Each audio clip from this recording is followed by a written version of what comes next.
নমস্কার বন্ধুরা, আজকে আমি বানাচ্ছি উচ্ছে আলুর সবজি। এই যে দেখে নাও, আমি আলু আর সবজি কেটে নিয়েছি।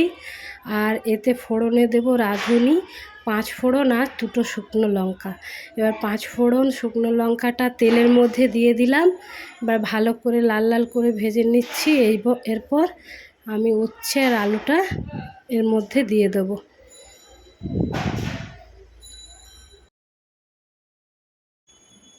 একটু সময় ধরে ভালো করে সবজিটা আমি ভেজে নেব। একদম সহজ পদ্ধতিতে খুব সুন্দরভাবে এই সবজিটা রান্না করা যায় এবং খেতেও প্রচণ্ড টেস্টি হয়। সামান্য উপকরণেই ভালোভাবে রান্না করা যায়।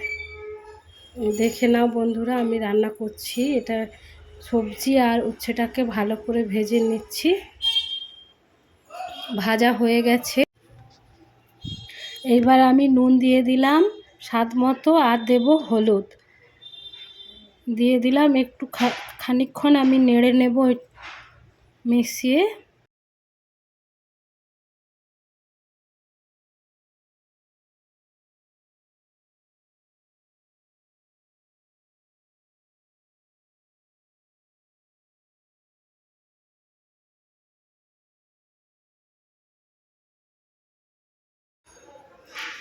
এরপর নুন হলুদ দিয়ে নাড়ার পর আমি সর্ষে 1 চামচ দিয়েছি, সর্ষে বাটা দিয়ে একটু নেড়ে মাখিয়ে নিচ্ছি উচ্ছে আর আলুর সাথে। এরপর আমি হাফ বাটি জল দিয়ে দিলাম।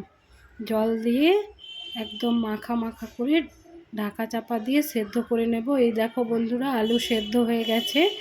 এইবার আমি নামিয়ে দেব এবং নামানোর আগে সামান্য একটুখানি চিনি দিয়েছি। এরপর আমার ছেলে দেখো খেতে বসেছে, ওকে আমি খেতে দিয়েছি। ও খেয়ে আপনাদের বলবে কেমন হয়েছে।